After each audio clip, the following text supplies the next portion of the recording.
പക്ഷെ ഒരൊറ്റ സ്ത്രീ പോലും നീനില്ല, കൂലിക്കമൽ ചെയ്യണില്ല.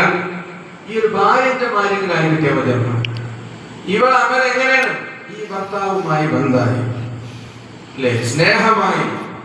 ഇനി ഈ ഭർത്താവിന് വേണ്ടിയുള്ള ആ സ്നേഹത്തിനാണ് ഈ ഭാര്യയ്ക്ക് ഈ ഭർത്താവിന് ചെയ്തു കൊടുത്തിട്ട് മതിയാകണില്ല. ഇതുപോലെ ഈ അടിമയും ഉടമയുമായുള്ളൊരു ബന്ധം, ആരാണ് റബ്ബ്, ആരാണ് എന്റെ അല്ലാഹ്, ഈ അല്ലാഹനെ ചെയ്യുമ്പോ അങ്ങനെ ആ ഒരു സ്നേഹത്തിൽ നിന്നും മഹബത്തിൽ നിന്നും ഉണ്ടാകുന്നതാണ് ഇബാദത്തുകളൊക്കെ. ആ ഇബാദത്തുകളൊക്കെ ഇങ്ങനത്തെ ഒരു മഹബത്ത് ഉണ്ടെങ്കിൽ എങ്ങനെയാണ് ഈ മഹബത്ത് ഉണ്ടാവുക?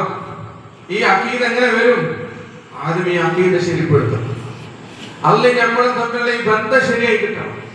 നമുക്ക് ബന്ധമില്ല, അങ്ങനെ നമ്മൾ ഇങ്ങനെ പാർസലായിക്കണം. നമുക്ക് അല്ലാഹനെ കുറെ ഇങ്ങോട്ട് കിട്ടാണ്ടിരുന്നുള്ളത്, അല്ലാഹ് ഇങ്ങോട്ട് ചെയ്തൊന്നും നമുക്ക് അറിയില്ല. അല്ലാഹ് നമുക്ക് എന്തെങ്കിലും ചെയ്താൽ നോക്കണം. ശൈഖന്മാരെ കിട്ടുന്നതിന് മുന്നേ നമ്മൾ പരിശോധിച്ച് നോക്കുകയാണെങ്കിൽ എന്ത് കാര്യമായിട്ട് അല്ലാഹ് ഒന്നും ഇതായിട്ടുണ്ടാവില്ല, ചെയ്തൊന്നും ഉണ്ടാവില്ല. പക്ഷെ ഇവരെ ബന്ധം കിട്ടിയപ്പോ മനസ്സിലായി ചെയ്തെന്നത് മുഴുവനാരും അള്ളാഹുവിനെ കൊണ്ടാണ്. അള്ളയാണ് ചെയ്താൽ നിൽക്കുന്നത്. നമ്മൾ എന്തെങ്കിലും ചെയ്തിക്കണി അത് മുഴുവനാരെ കൊണ്ടാണ്, അള്ളാഹുവിനെ കൊണ്ടാണ്.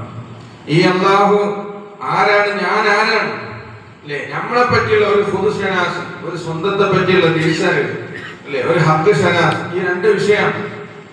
ഇത് തിരിച്ചറിയാതെ ഈ ദഹത്തെ ഹക്കും വരൂല. ഈ നഫ്സ് നമുക്ക് കൈസലാകാൻ പറ്റും. നമ്മളൊരു മുഹ്താജാണ്, ഞാനൊരു ആജിസാണ്, ഞാനൊരു നാഖിസാണ്, ഞാനൊരു മഹദൂമാണ്. അല്ലെങ്കിൽ സിഫാത്ത്, അല്ലെങ്കിൽ അഫ്ആൽ, അല്ലെങ്കിൽ ആസാർ, ഏതെങ്കിലും അടിസ്ഥാനത്തിലായിരിക്കണം നിങ്ങൾ ഏതൊരു പ്രവർത്തനവും.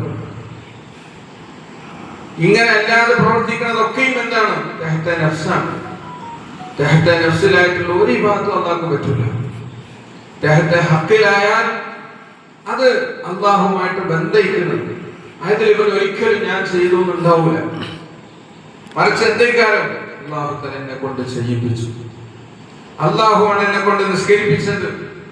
ആ നിസ്കരിപ്പിച്ചതിൽ തന്നെ അവർക്ക് സന്തോഷമാണ്. അള്ളാഹുവാണ് എന്നെ കൊണ്ട് ഇസ്തിഗ്ഫാർ ചൊല്ലിപ്പിച്ചത്. അവനാണ് എന്നെ കൊണ്ട് സ്വലാത്ത് ചൊല്ലിപ്പിച്ചത്. ഞാൻ എനിക്ക് ചൊല്ലാൻ കഴിയില്ല, ഞാൻ ആജിസാണ്.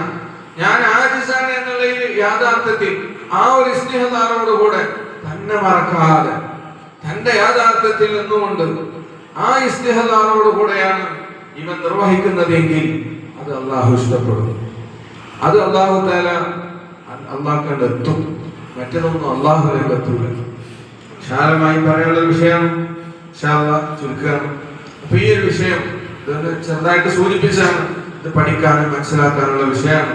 ഉസ്താദുമാരുടെ സഹവാസത്തിൽ ഇരുന്ന് ഈ വിഷയങ്ങൾ നമ്മൾ എന്ത് ചെയ്യണം? നേടണം. നമ്മൾ അഖീദ ശരിയാക്കണം.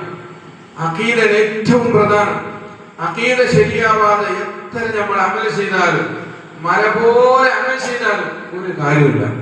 അഖീദ ശരിയായിട്ടില്ലെങ്കിൽ, അഖീദ ശരിയായി ഹഖിലായതുകൊണ്ട് ഒരു അമലാണ് നമ്മൾ ചെയ്തതെങ്കിൽ അത് അല്ലാഹു തആലക്ക് ഇഷ്ടപ്പെടും.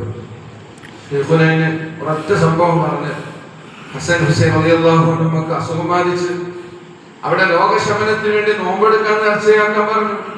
അങ്ങനെ രോഗം മാറി. അങ്ങനെ അവര് നോമ്പ് അനുഷ്ഠിക്കാൻ അലി റളിയല്ലാഹു അൻഹു, ഫാത്തിമ ബി റളിയല്ലാഹു അൻഹ, ഹസൻ ഹുസൈൻ റളിയല്ലാഹു അൻഹുമ, അതുപോലെ അവർ അടിമയും 5 പേര് നോമ്പെടുത്ത് അങ്ങനെ നോമ്പ് തുറക്കാൻ നേരത്ത് നോമ്പ് തുറന്ന് ഭക്ഷണം കഴിക്കാൻ വേണ്ടി ഒരുങ്ങുമ്പോ 5 പേർക്ക് ഓരോരുത്തർക്കും ആകെ ഓരോ റൊട്ടിയുള്ളൂ. ആ ഭക്ഷണത്തിന് വേണ്ടി ഇങ്ങനെ കഴിക്കാനിരിക്കുമ്പോഴാണ് വാതിൽക്ക് വന്ന ഒരാൾ മുട്ടുന്നത്. അപ്പൊ പറയണെന്താ? അന മിസ്കീനും ഞാനൊരു മിസ്കീനാണ്, ഭക്ഷണം കഴിച്ച് ഇത്രയോ ദിവസമായി, റസൂലുള്ളാഹിന്റെ കുടുംബമേ എന്തേലൊക്കെ തരണം. അപ്പൊ അലി റളിയല്ലാഹു അൻഹു തന്റെ കയ്യിൽ ആകെ റൊട്ടിയുള്ളൂ, അത് കൊടുക്കുകയാണ്. ഫാത്തിമ ബീവി കൊടുക്കുകയാണ്. ഈ 2 മക്കളും കൊടുക്കുകയാണ്. അടിമസ്ത്രീയും കൊടുക്കുകയാണ്. 5 പേരും കൊടുത്തു. 1-ാമത്തെ ദിവസത്തെ നോമ്പ് തുറക്കാനുള്ള നോമ്പ് തുറക്കുള്ള ഭക്ഷണമാണ്. അന്ന് ഭക്ഷണമില്ലാതെ വെറും വെള്ളം കുടിച്ചുകൊണ്ട് അന്നത്തെ നോമ്പ് കഴിഞ്ഞു. പിറ്റേ ദിവസം നോമ്പെടുക്കുകയാണ്.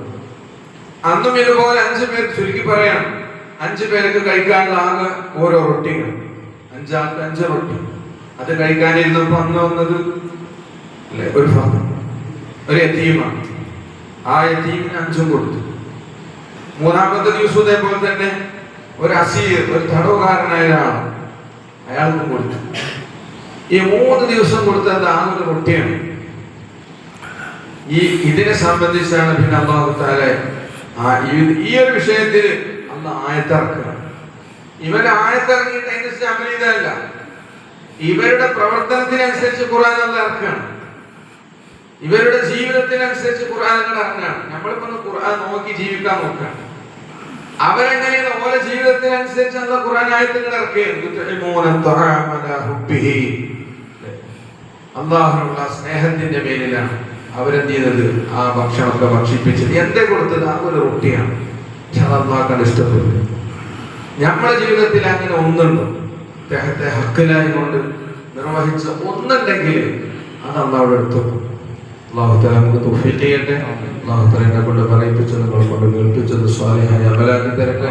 ഈ വിഷയങ്ങൾ നന്നായി പഠിക്കാനും അത് ഉൾക്കൊള്ളാനും അത് അമൽ ചെയ്യാനും അല്ലാഹു തആല നമുക്ക് തൗഫീഖ് നൽകട്ടെ.